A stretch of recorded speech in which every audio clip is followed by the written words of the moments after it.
My fellow Americans, Prime Minister Nakasone of Japan will be visiting me here at the White House next week.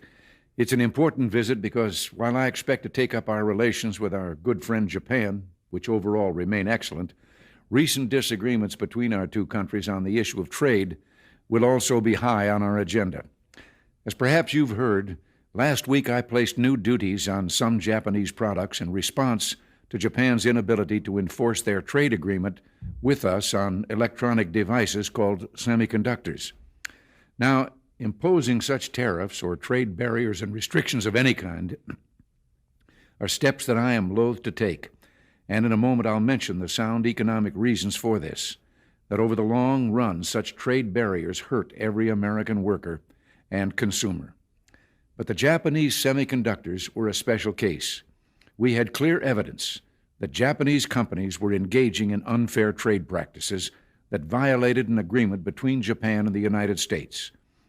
We expect our trading partners to live up to their agreements. As I've often said, our commitment to free trade is also a commitment to fair trade.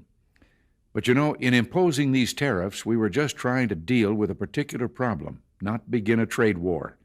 So next week, I'll be giving Prime Minister Nakasone this same message. We want to continue to work cooperatively on trade problems and want very much to lift these trade restrictions as soon as evidence permits. We want to do this because we feel both Japan and the United States have an obligation to promote the prosperity and economic development that only free trade can bring.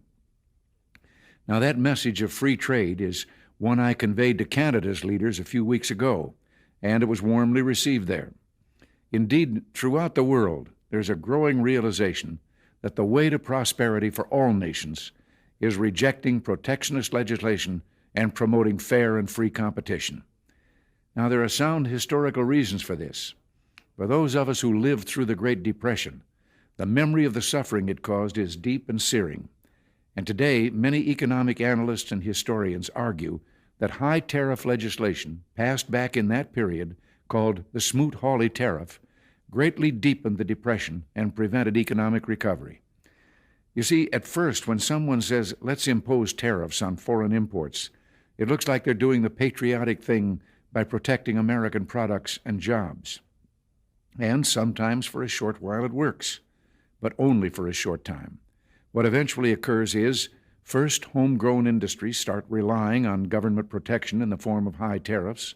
They stop competing and stop making the innovative management and technological changes they need to succeed in world markets. And then, while all this is going